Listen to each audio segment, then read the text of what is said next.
ready to learn with us on Bass University Live.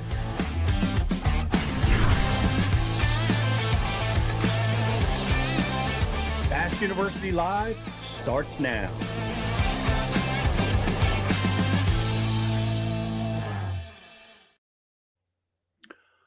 Punching mats, Riz. This is our topic for today.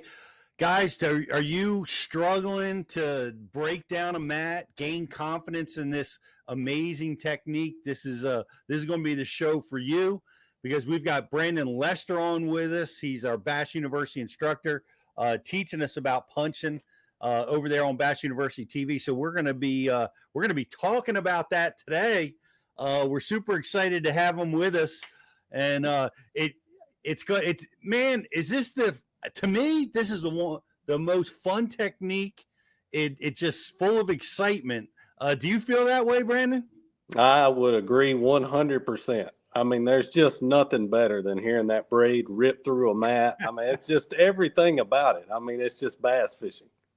It really is. And, you know, I want to mention, I've said this before, but there's that moment, like when it comes to flipping, that I love so much, and punching's right there. It's flipping or pitching, but you get when you feel that thump, and and there's that moment before you set the hook, and you know you've got him. You haven't you don't know if he's 12 inches or he's going to be 12 pounds, and it's that to me is one of the most exciting moments in fishing. Yeah, it really is. And I think with punching more so than any other technique, you're exactly right. I mean, you don't know if he's going to be a 12-pounder or a 12-incher or a 3-pounder. I mean, it's a really, really good way to catch big fish. There's no doubt about it, 100%. And it's not just, I think a lot of people, when they think about punching, they think about Florida, obviously, because you can do it down there 365 days a year. But, man, I've had some really good days punching up here around, Guntersville, the TVA lakes, and even up in like New York and places like that, like Cayuga comes to mind. It's something you can do all over the country for sure. I want to come out of the gate with a question that I think is cool. What is the biggest bass you've ever caught punching? I don't know that I can give you a definitive answer on that. I'm going to say it's got to be a 8-something in Florida. Nice. I know I've caught some 8-somethings on the Kissimmee chain, not during a tournament, during practice, but I have caught a couple of 8s down there. Nothing over 10. As a matter of fact, I've never put over a 10-pounder on a scale before. I've caught one fish that I did not have a scale in the boat that might have been over 10, but 913 is the biggest one I've ever weighed. But biggest one punching, I'm going to say, is right around 8. I think I may have shook off some of the biggest fish in my life with this technique. And people might not understand that, like non-tournament guys, but what it's like when you find that punching bite and you punch in there and a dunk, and he's swimming off, but you can't set the hook because you're practicing. Yeah. And you can feel the weight of that fish, and you're like, oh man, I know that's a giant, and you can't set I'm scared to death. I may have shaken off my personal best more than once, I agree wholeheartedly on that. And even sometimes you'll have those ones where you flip it in there and they thunk it and you feel the weight of them. Then they let it go and then you drop it back and they'll grab it again. And you're like, oh my gosh, I wish I had a hook right now. That's funny that you say that because, they're aggressive under there, and they will blow it out and hit it again. And people might, you don't think about that like when you're fishing a tree or a brush pile, but for some reason, punching fish, man, they'll come back 2 or 3 times sometimes. They will a lot of times. Yeah. Do you think maybe it's the heavy cover that makes them feel comfortable or more aggressive? Maybe so. And you got to think a lot of times it's really dark under there. So I think they're not getting a real good look at the bait. They're just kind of seeing that silhouette and just boom. I mean, it's totally a reaction deal anyway. They probably think it's a bluegill or an injured crawdad or something. Yeah, they're just grabbing it. Yeah, I think I'm sure you're right. And Let's dive in a little. Oh, I think Pete's mic might have froze there. I think he was getting ready to ask you something really. Oh, did I lose my connection? You did, Pete, but you're back now, so let her rip. Well, Matt's come in all kinds of shapes and sizes and varieties. We think about the hydrilla stuff down south, but there's a lot of different types of vegetation that'll mat up. Yeah, there definitely is. And to be honest with you, about any kind of vegetation that will mat up will hold fish.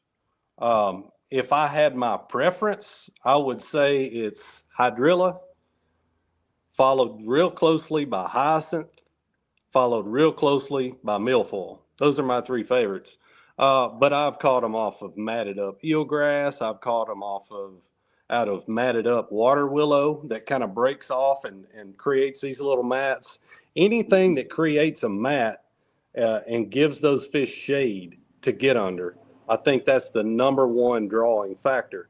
And a great big mat, you got to think of it as almost like a huge brush pile or something. I mean, it's like a living ecosystem underneath that mat, all the way from, the phytoplankton or whatever, all the way to the bait fish, to the bluegill, to the bass. It's a food chain deal. It really is. How do you bring up a great point? You talked about all the life that can exist in a mat, but there at times it seems like there's no fish around. Like, right. How do you determine that a mat has life and has the potential to hold some bass? Yeah. So the first thing I do when I'm fishing around a mat is I'm using my eyes and my ears, and I'm listening and I'm watching for what's going on. Because if a mat has a lot of life in it, it will tell you 100% of the time. It will tell you if it has a lot of life in it. You'll hear the bluegill sucking. You hear a lot of people when they're talking about finding frogfish and stuff, they're talking about those Rice Krispies under the mat, that little sucking of the bluegill. That's a telltale sign that that there's life in that mat. If you're seeing, one of the things that I like to see, especially this time of the year, if I see fish out on the outside of that mat, actually using the edge of that mat and blowing up on bait fish, then that tells me there's probably also a population of fish that are up in that mat that I can catch punching as well. So that's another good way. But just look for signs of life. That's the biggest thing. Signs of life. That's a huge thing. We were just talking with Brian Schmidt, who won a Toyota series on the Potomac, and the signs of life, the crawfish that were crawling on the mats, but the sign of life was the seagulls, because they were picking the crawfish off, and they let him know that mat had a bunch of crawfish in it if it had seagulls on it. Wow, that's so cool. I've never got that dialed now. I've never seen the seagulls feeding on crawfish, but I can certainly believe it. I think a lot of times birds get overlooked. They're a big part of bass fishing. They can tell you a lot about what's going on. I mean, all the way down to the herons, the seagulls, all that different stuff. I mean, they got to be where the bait fish are too, because that's what they eat. Yep, and the Potomac is an anomaly. It has an ungodly amount of crawfish. It has so many crawfish that it's crazy when you find them like that. But but life is a critical component of the mat, right? That's going to tell you, if it has the life to the bait fish to support bass. One of the things that also, right, we have a mat. We have life. Gosh almighty. Like up on the Chesapeake, they can be 2 miles long. Yeah. Like, how do you get started? Like, we got life in this mat. What's my first step to eliminate some water? So basically, the one mistake I see a lot of people make whenever they're fishing mats is they'll start trying to flip in the holes or the thin spots in the mat. And it's actually, in my opinion, you want to be looking for right the opposite. You want to be kind of looking for the thicker parts because that's going to offer the most shade. The best way to break down a big area of grass or a big mat like that is start looking for points, turns, places where 2 or 3 different types of vegetation meet. Those types of places are always going to be high percentage areas.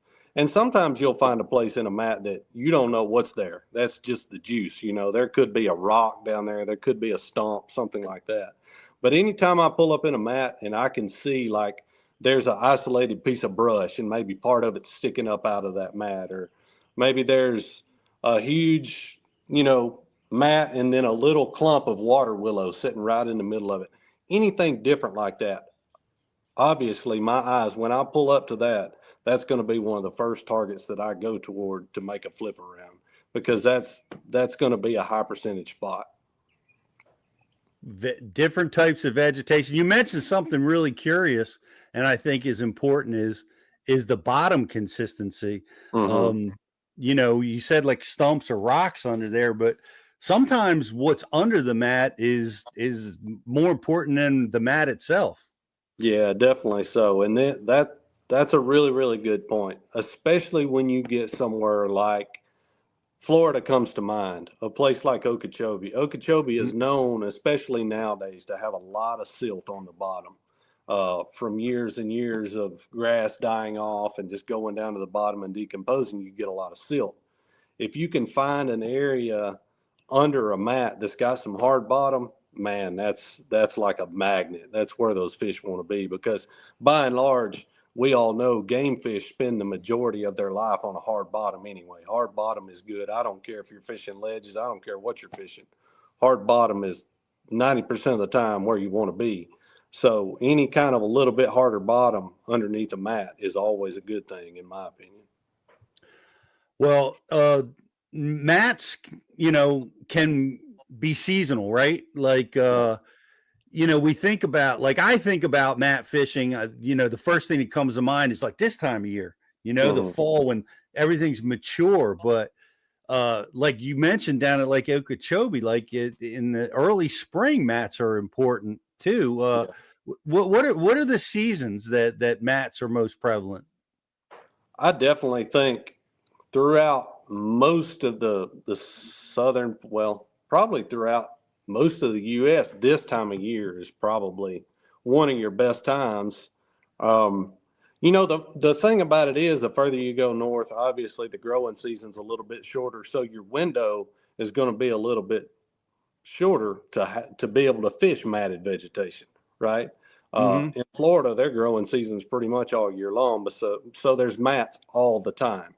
Yep. I feel like here around my house in Middle Tennessee, North Alabama area, I'm going to say mat fishing is probably at its best from, I'd say, June or July up until about probably the second to third week of November. You're probably going to have a hard time finding any mats. They're probably going to start dying down. Quickly after we start getting a few frosts, which we usually get our first frost of the year somewhere around mid to late October. Yep. Typically about a month after that, the mats they'll start subsiding. But, as those mats start going away and they start getting more and more isolated, it kind of becomes a better and better pattern because there's less of it. So that's something to keep in mind as well. Yeah, that is a big deal because, those little tiny mats that are left behind are exceptional at times. Yeah. And they're going to, as that's happening, it's getting colder. That water temperature is getting colder and colder. So those little mats are going to hold some heat up and under there as you get those cold nights and stuff. So that's another thing to keep in mind as well. Understood. Well, Rich, I want to throw it to you. We were talking, we got mats. We were talking about how do you approach it? How do you fish them? Rich, let me throw it to you. Yeah. So one of the things that I know in my learning process through, specifically on punching, which your seminar greatly cut down that learning curve for me, is the presentation. right? Like for somebody that's picking up, say they were going to pick up your signature series rod for the first time, put a 1 ounce, 1.5 ounce weight on there. It's got some, it feels different, right? Mm-hmm. How are you able to present the bait effectively, quiet, not spook fish when you're punching a mat? Yeah, so it definitely comes with a lot of practice. I would say, honestly, of all the techniques that I've learned and the way I fish, this is just how I've always been. I'll take a certain technique and I'm like, okay, I need to learn this, and I'll spend my time and I'll get my system down pat and I'll figure it out. And I would say it took me longer to learn the punching technique than any other technique, because it is everything that you do is part of the system. And if one little part of that system is not right, you're going to have trouble. You're right. You bring up a good point. My rod, I talked about it some in my Bass U seminar I did a few years ago. My rod, we went through 3 or 4 different prototypes until we finally got it right. In my rod, it has what we call a fast tip. It has some give up there in the tip of it, and you Yep. want that. In my opinion, you have to have that, because a lot of those fish now, if you flip in there and that fish hits it on the fall, it's not as big of a deal. It still helps you in the hook set, but where that tip really comes in play is if you flip it in there, it goes to the bottom and you yo-yo it up and he hits it on the way up, then you need a little bit of give in that tip to let that fish suck it down into his mouth before you set the hook on him.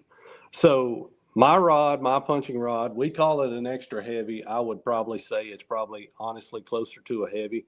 We kind of put that extra heavy on there just to let people know, hey, this is a slop rod. That's what it's designed for. But yeah, it does take some time. What you want to happen, perfect scenario, you want to make that flip and you kind of want to thumb that reel right before your bait hits that mat. And what that's going to do, I've got a bait right here. That's going to turn that bait upside down. You want it to hit just like that with the weight first and go straight down through that mat with no resistance.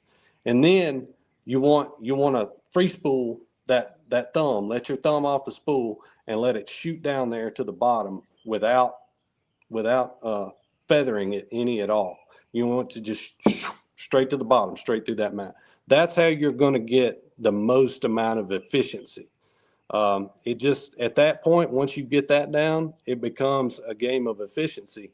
The man that gets the most amount of flips in the most high percentage areas throughout the day is going to get the most bites. Therefore, he's going to catch the most weight. Dive in there. This is foreign to a lot of people listening to this. Maybe like how do you work the bait? When do the bites come? Like and how do you trigger their strikes? So I would say, I'm going to say probably 60 to 70% of your bites punching are going to come on the initial fall. When you flip it in there, it pops through the mat. And I feel like I visualize this in my mind. I visualize that bass just kind of hanging out down there. And I think a lot of times, honestly, we just get lucky and we make enough flips that we flip it right in front of his face and it falls right down past him. And he's got 2 options. Either he can suck it up and eat it, or he can get out of the way of it. And I think a lot of times they just, boom, grab it out of instinct. So, that's what I visualize happen. But like I said, what you want to do, you just want to flip that thing over there. So here's where I differ from some people. I hear some people say, when you're punching, use as light a weight as you can get by with. I disagree with that wholeheartedly. Wow. In my opinion, I think up to a certain extent, I think you should use as heavy a weight as you can get by with. I'll explain what I'm talking about. Up to 1.5 ounces. Once you go past 1.5 ounces, you start you'll start missing fish. But so let's say I'm flipping down through there with a 1 ounce and I'm only getting through. I can get through with a 1 ounce, but I'm only getting through maybe 5 times out of 10. Maybe I'm only getting through the mat half the time. I need to bump up. I need to get up there to 1.25 ounces, 1.5 ounces. I want to be getting through that mat, effectively getting through that mat, Right. 90% of the time at least. So I'm not real big on that. Hey, I can probably get by with a 1 ounce, but if you need to be using 1.5 ounces to be efficient, put that 1.5 ounces on there, because here's the deal. I don't think there's many fish that are going to pass up a 1 ounce and grab 1 ounce, or I don't think there's many fish that are going to pass up a bigger weight that would bite a 1 ounce that wouldn't bite 1.5 ounces. You can just be so much more efficient with that little bit heavier weight. Does that make sense? Heck yeah, it makes sense. I get so frustrated. We've all been there. I got a 1 ounce weight, and it's like 50% of the time it's getting down. I want to just, I'm just so angry. You're losing time. You're losing time every single time that happens. Yeah. Yep. One of the things that I did is a real simple weight adjustment is, and because that you always have that bobber stop on there, the sinker stop. And I don't know, you guys might do this too, but I used to it's an extra step when you retie, but it's real easy to change weights. You just slide that bobber stop way up the line and cut and put a new weight on, and you can go and you just slide that stop down. I didn't do that for a while. I was cutting the whole system off, Brandon, until I figured out that was stupid. I could just slide that stop up the line. Right. Yep, and that's right. But I am also, it's really fast for me to change because I use a Palomar knot. And do you really? I do. I don't tie a Snell.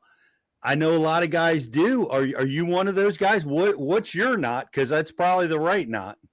No, I'm not going to say that I'm going to give you my answer, but I'm not going to say I'm right. I have played with the Palomar. I played with double Palomar, all that. I am a Snell guy. I like a Snell, but I also know some really, really good fishermen that just tie a Palomar. So I think a lot of it has to do with the way the fish eats the bait. And to be 100% honest with you, I feel like my system is as good as it can possibly be. But punching is a very heavy cover, high risk, high reward kind of fishing. On a good day, if you go 80 to 85% on bites to getting them in the boat, you've had a dang good day when you're punching. You're just not gonna land every single one of them. You got too many things working against you when you're punching. But like I said, it's high risk, high reward. But the Snell knot is a knot you use, and for me it became about efficiency. And I look at the strike to catch. We all have to look at that. And if I'm missing them, I will go to the Snell to see if that can make a change for me. But right, it's a pain in the neck to tie that knot, and it's it's even bigger pain in the butt is getting that knot off of your shank of your hook so that you can tie another one. It is difficult. I wish I had one sitting here. I'd show you a quick and easy way to do that. But you can just take another hook, and there'll be a little, when you tie a Snell knot, once you cut it off, you'll see one little strand going across it. You can just take the hook point of another hook and get right in behind that one single strand that's going across your knot, pull it out, and then your Snell knot will just come right off. It can be done. That's the easiest way to do it. I'm going back to tying a Snell now, Riz. I'm gonna pull with that too.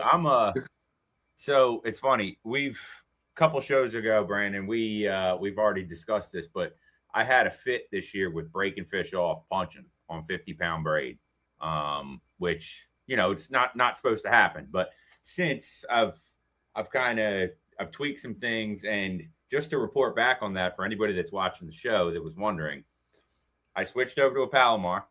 I stopped breaking fish off, but I started missing fish. So what's more important. But what I've started to hone in on is that if I punch through the mat and it goes straight down, I get the bite and set, I'm fine. It's when I'm working the bait and say you pull it to the edge of the mat, one grabs it and it's swimming off, and I really have time to really set. That's where I run into problems. So I retie punching often, so that that hook deal to get your snell off, that's huge, because it is a pain when you're cut. When you destroy your scissors when you try to cut the yeah, that way, and you scar your hook up. yeah. Let me see if I can show you guys a little bit about what I'm talking about. Number one, what you're talking about, I've had the same issue, and yes, you have to retie very often. What's happening is, so right there when that line comes out of that hook point with the snail, when the line comes out of that hook point, it's actually rubbing against the bottom side of that eye of that hook, and it'll fray your line over time. That's where it's breaking at. It took me a while to realize that. And I don't know that you guys will be able to see what I'm talking about in the camera. Probably not, but if you could, pretty good. if you can see there, so my snail's tied, and then there's one piece of line going across my snail that's finishing the snail. So if you'll just take your hook point and get behind that piece of line right there and just pull it out, then the snail will just unravel straight off of there. That's that way gold. you won't, yeah, that way you won't booger up your scissors. And I told you, I've spent a lot of time playing with this deal right here. Brandon, that is gold. Refresh my memory. Are you flipping with 50 or 65, or punching with 50 or 65? So I use Vicious no fade braid, and they make 50, 60, and 80. So I'm flipping with 60 most of the time. Yeah. Now, I will make an exception, and this brings up another point that I'll throw out there. You can get through a mat, so the thinner the diameter of line, the lighter line you have to use. So if you're punching a mat and you're having to use 1.5 ounces to get 65 through, you could probably get, if you drop down to 40 or 50, you could probably get through that same mat with 1 ounce or 1.25 ounces. So, you know, that's another little thing to keep in mind as well. I can remember tournaments. The reason why I spent, just to give you a little history lesson, the reason why I spent so much time learning this technique right here is because when I used to fish I fished the Bassmaster Opens, and that's how I qualified for the elites. They always started either on the Kissimmee chain or on the Harris chain. They always started in Florida. So I knew, you know, back then, we're talking 10 to 12 years ago, back then, every one of those tournaments would get one punching. So that's when I knew, hey, I got to learn this deal. Yeah, so that's why I've spent so much time learning this. Let's learn this from you. Everybody's got a take on it. What's the hook set? Are you snapping? Are you pulling in? Are you hitting? Are you crossing their eyes? Or what's the hook set that's going to get us most fish in the boat? So for me, what I like to do, I'm going to give them about everything I've got. I mean, I'm going to set the hook hard with this deal. That's the funnest part of bass fishing to me. I mean, I'm not one of those guys that I don't want to let up on my hook set. I'll start playing with my equipment before and lighten up on my equipment if I need to, but I like to set the hook, and I like to set the hook hard. When I get a bite, when it goes through the mat, and you'll feel that thump a lot of times. Sometimes it'll just get heavy, but a lot of times you'll feel that thunk. And I know that fish has got it. What I want to do, I like to come tight to that fish, and I want to feel him move with that bait. I don't want to put a lot of pressure on him, because if you put too much pressure on him, he might blow it out on you. But just come tight to that bait, and I want to feel that fish move. I want to let him, he's letting me know that, hey, I've got that bait in my mouth. At that point, I'm not going to drop my rod. I don't, with this deal, I don't ever want to drop slack back into that line. I just like to come tight to him. And when I feel that fish is still there, then I'm coming with everything I've got. That's the way I do it. Yep. Yeah. That makes sense. The drop and slack is what will cause the break off. Like when you, because of how snell happens, when you throw slack and there's room for that line to hit the eye of the hook, that's when you can run into some problems. Yeah. I've always thought too, I mean, 1.5 ounces is a big weight, man. And I think if that fish ever feels that 1.5 ounces rolling around in his mouth, I just don't think it feels natural to him. So if you drop slack in that line and it goes to rolling around in his mouth, he may spit it out. And a fish can spit a bait out instantly, like the blink of an eye. Yeah. I feel in my mind too, with a slack lined hook set with a big weight, you can be the victim of that big weight flying and through that fish's lips and creating a space for the hook to pass through without ever touching the fish's mouth. I agree with that. Yeah. So by pulling getting that slack out before you draw up on them, you're pinning that hook against the roof of his mouth more often. Yeah, I agree. 100%. I agree with that. Yep. Yeah, that's the big thing is that strike to catch, guys. You got to pay attention to that, and we're diving into some details. Baits, like you showed a bait that you like to use. What bait is that, and are there any others that you like to punch with? Yeah, so there's a couple of schools of thought, and this is the best way I know to break it down as far as baits go. I really carry a couple of different, I guess, kinds of punching baits. I carry baits that have action, like flapping legs to them. Mm-hmm. I carry some of those baits. I got one of those rigged up right here. That's just a Zoom Z-Crawl Junior. Okay. And obviously it's got the little flanges down there on the end of the tail, so it kicks really good whenever it's falling. It's got that kick to it. And then you've got more traditional, like beaver style baits that are just going to glide. Yeah. And I have found that most of the time the fish are going to prefer one or the other.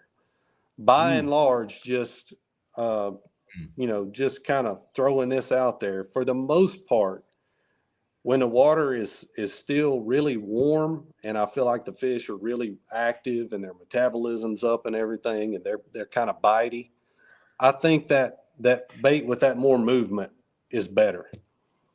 But let's say you're in Florida and you get a cold front, and I saw this. Very first top 10 I ever made with Bassmaster was on the Kissimmee chain in 2012.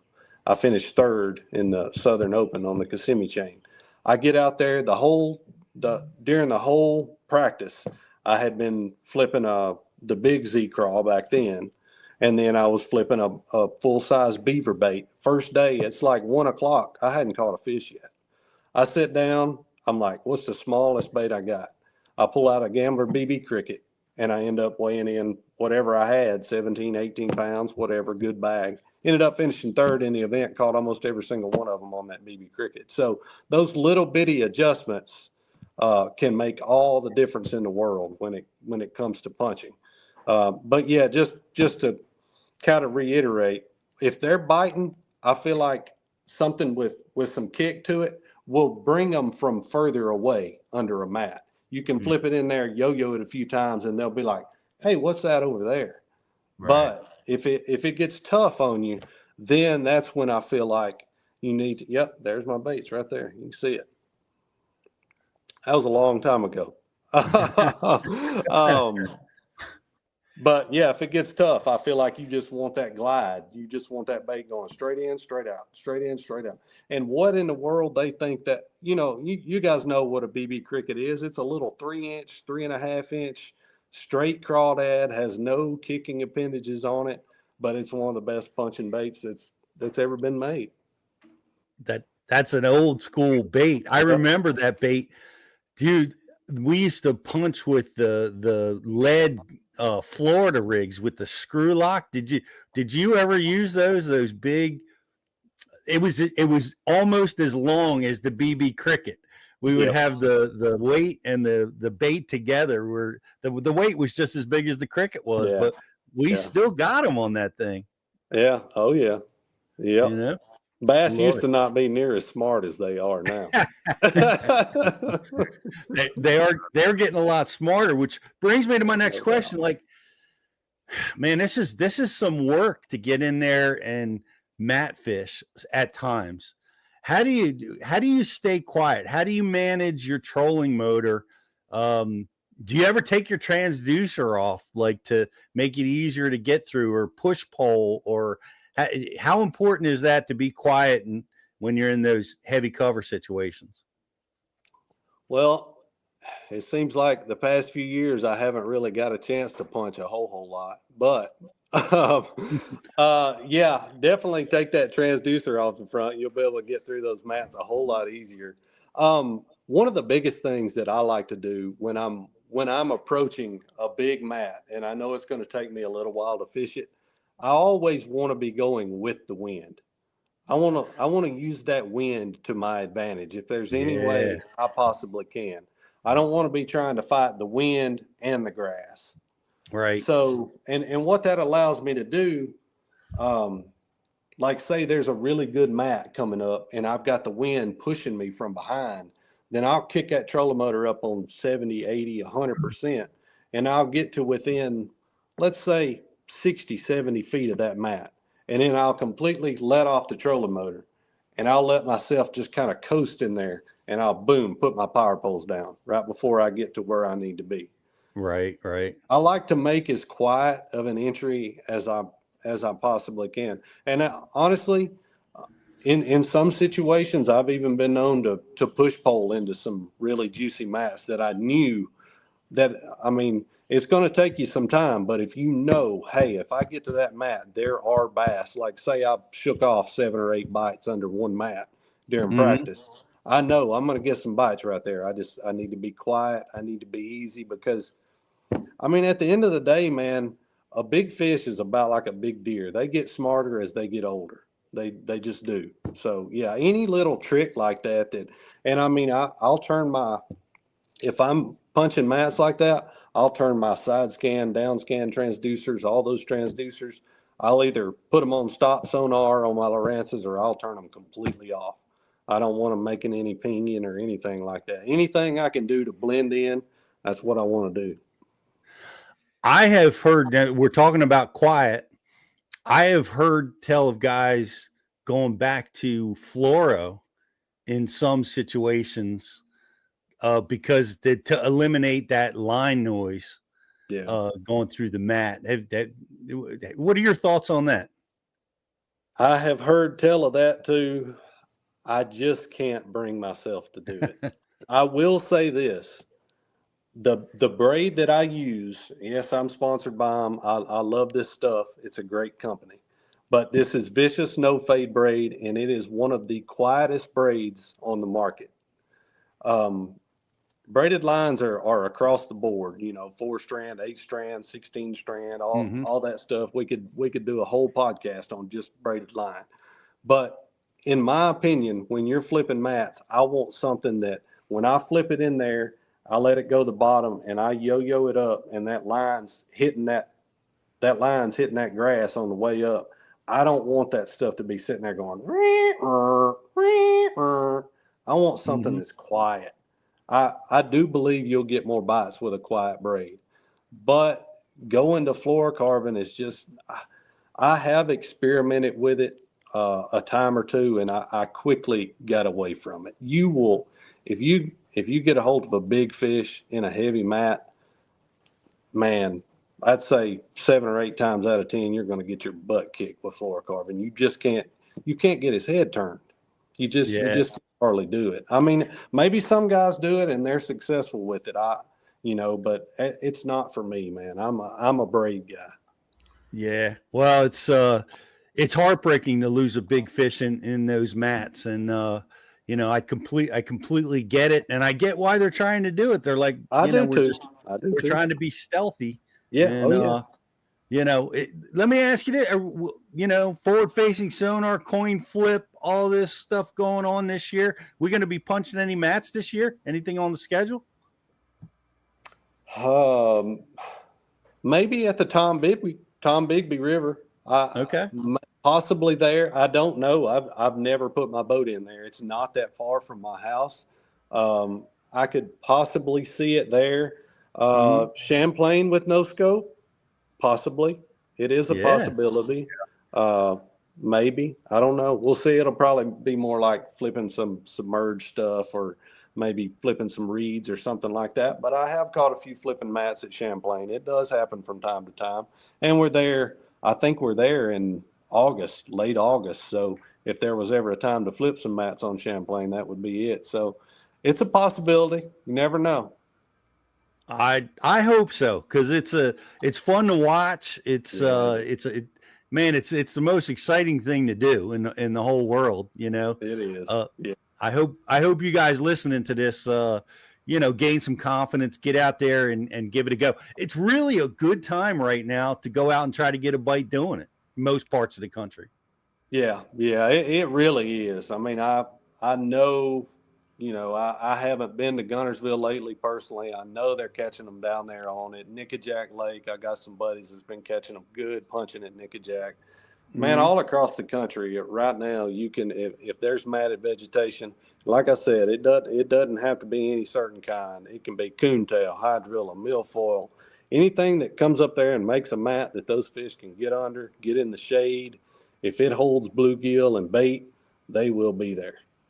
Yes, great advice. I appreciate you taking some time from your crappie fishing to hang out with us this afternoon. Oh, absolutely. Absolutely. I always love hanging out with you guys. I have been doing some crappie fishing, doing a few, I do some YouTube videos on my crappie fishing, and I've started doing some guiding here around the house this time of the year for crappie. So I enjoy it, man. It's a lot of fun. This is a complete turnaround right here, punching mats from crappie fishing, but I enjoy it. It's a lot of fun. Well, thanks so much for hanging out with us. Thanks for being part of Bass U, guys. Check out Brandon Lester's seminars at Bass U, particularly his punching, where he dives into all the details a little bit more than we dived in here today. So, hey, thanks, man. Appreciate it, and best of luck this season. Thank you, guys. Appreciate you. Always enjoy being on here with you. I'll talk to y'all soon. All right. Thank you very much, Brandon Lester, everybody. Man, I got to go punching now, Riz. I mean, we got mats right down the street. So I haven't punched. I haven't done one punch this year. So I've got to get out this week, I think, and fish some of the mats that remain on our bodies of water. I know you've been doing a little bit of it. Yeah, doing a little bit of it. And like I said, a little bit in the show, I found that with the Palomar on the same setup, everything, I mean, I was trying to break them off and couldn't do it, but I'm missing a lot of fish. Yeah. And my hookup percentage with the Snell was really good. So it's kind of steering me towards the adjustment I need to make. And I'm going to try out Brandon's vicious no fade braid in 60, because that's like a happy medium between 50 and 65. If it's no fade and it's the quiet, it's that super slick. So I'm going to give it a try. Yep. Sure. I think that's a great solution for you in particular. If you guys are fans of the show, we know we're working through some strike to catch issues with Always pitching and flipping. Man, this is the magic. That's how you do it. You gotta address the problem and try to take some action to fix your game, because everybody's different. Rich sets the hook differently than me and you, and we all have different body styles and different powers on the rods that we're using depending on that situation. So the Palomar works great for me and my hook set, but I'm a lean in. I'm a lean into the fish and then apply heavy pressure. So I have more of if I had to call it something, it would be a sweep set. right. On get that hook turned, get it started to penetrate, and then as my hook set advances, then I get full hook penetration. And that works. It works really well for me. And and my strike to catch is high where I don't need to make an adjustment on it. But man, if you're missing some, there's a lot of different avenues, from your rod to your to the knot that you're tying, and the hook that you're using in particular can be a big factor on this whole situation. But Justin, that was great listening to Brandon talk about his punching. Come on in. I know we've got a subscriber of the week. I also want to let you guys know our ticket window is open. So go over there to bassu.tv. You can click on classes. You can get yourself signed up. We were going to be in Athens, Texas again this year, back at the Texas Freshwater Fishery Center. And we're also going to be in Anderson, South Carolina. So go ahead and get signed up. We have got early bird specials going on right now over there. So get your tickets. And Justin, what's going on, man? Talk to me about your punching game.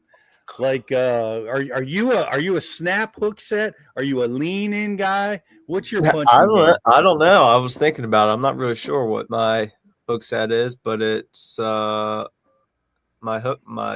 strike to catch ratio is solid. So whatever I'm doing's working all right. I definitely don't set the hook as hard if I was just flipping, milfoil clumps or something like that. But most of the time, like it's like you because of how it is, like you can't like really jack them. Like no, the bite's so fast. Like I if I'm watching my line all the time, especially punching, if I see anything out of the ordinary, where I feel that when they actually thump it, I'm clicking over. I feel any type of mushiness or weight, it's I'm pulling back and trying to get their head. I personally like to set to it quickly doing that deal because I want to get their head up and out before they, you give them time to get down in that stuff. I just feel like your chances to lose the fish go up significantly. So I'm trying to, I feel that bite. I'm trying to get them up and out as fast as possible. Yeah. It's an interesting concept. You got to figure out how that works for you. Different. And if you're landing fish, don't change the thing. But if you're missing a few, there's some adjustments that you can make. We've talked about them here. Something that I'm excited to try is thump gel, nighttime glow, as an add-on under those mats. It's dark, right? There's no light penetration, and now we've got something that we can apply to the bait to make it fire, make it glow. Man, it's so well suited for punching. Not to mention the scent itself, which is tremendous at drawing strikes from fish that are tough to catch. So help them hold on too, for sure. Yeah, we're gonna make those baits glow under that mat this year. Really excited to work with that on some mat fishing. I'll have to give that a go here this week when I get out and do some mat fishing. Put that quest on shoot, you really only got to put the quest on like 3 or 4 going through the mats, but turn that quest up a little bit and get in the thick stuff, Pete. Man, that's a beautiful thing. I was just fishing in an area. Speaking of that quest, I was up a place we call the Fast Ditch, out on the river, and I had never been able to move. I hadn't fished it since I got my quest, since the new Minn Kota's on there, and I was able to move forward in that heavy current. I couldn't believe it, on that Delaware River with that current that's ripping so hard. I was like, wow, I used to have to backdrift this habitat because the current's running so hard. Mm-hmm. And able to move into it. Same thing on the mats, like getting into having that extra power to be able to pull you through without picking it up and making all that racket. Man, that's going to be a big asset. Going to put that baby to use. No doubt. Talk to me, Justin. Who's our subscriber of the week this week? Sub of the week, and it ain't a bash. So shout out to Justin with that's a Florida snakehead, I believe. Yeah, nice. So is that a snakehead or a bowfin? I think that's a Florida snakehead. I don't know. They're a little bit different than the northerns we got. Yeah, well, if that is indeed a snakehead, it's completely different looking. It looks like it's a bowfin, but they're so similar to the way they look. Yeah. But yeah, that's awesome. Hey, we don't care. We catch snakeheads, stripers. We love it all. I wonder if he caught that punching. He did not catch that punching, but that would be. He didn't. Cool. He didn't. What did he catch it on? I don't know 100%, but it wasn't punching. Well, we're glad. Hey guys, send us your picks in. I don't care what it is. If you're a Bass U subscriber, let us know who you are, where you're fishing, your PBs, whatever it may be. Send them in, and we'll feature you as a subscriber of the week. By the way, big news coming at Bass University. You guys been asking for Roku. You've been asking for Amazon Fire TV. You've been asking for downloads. Guess what? We're putting it together for you. We're going to have that available for you guys soon, and we will keep you posted. It's in progress. Hope to have a release here very, very soon. So get yourself signed up for Bass University. If you've not subscribed, it's a great time in the fall to learn. We've got new features coming out. You're going to want to take advantage of those. That's all coming up this end of this year at Bass University. So get yourself signed up. In the meantime, guys, let's we got some mats that are still hanging around. We got some fall fishing. The leaves are changing. It's a great time of year to be out. I know Rich has been doing a little bit more fishing. It seems like than me and you have, Justin. We got to catch up. Yeah, I haven't been out since Rich and I was there, but I plan to get out there this weekend. Okay, well, very good. Thanks for hanging out with us, guys. Appreciate you being part of Bass University. We're going to be back next week with another edition of Bass University Live. Get yourself signed up. Get to one of our classes live in person. They're so much fun. Such a good time. So interactive, from casting contests to the greatest anglers in the world teaching these lessons. You can get in their face, get an autograph, get a picture, and have some fun hanging out with us. Hope you guys have a great week. We'll see you next week at Bass University Live. We're off the clock to clock more fish, to fill our live wells and empty our coolers, because there's more to explore. The latest Humminbird fish finders work fast, see clearly, and know all the best spots. They fish even smarter paired with the Minn Kota, and break down the water like never before. If you like your plans loose and lines tight, then it's time to explore. Only with Humminbird.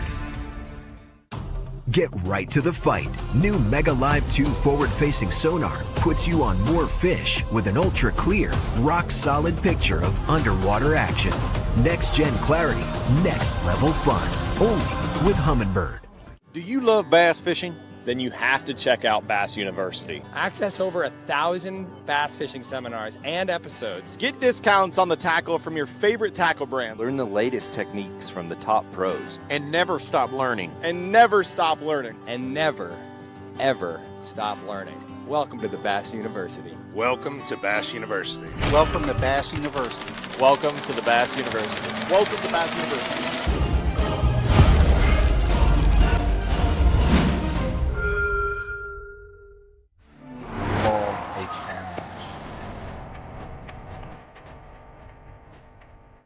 The original Element rods were really Cashin's first launch, kind of in a price point level. With that, we got a lot of feedback. And that's what brought about the Element Z2 and its launch.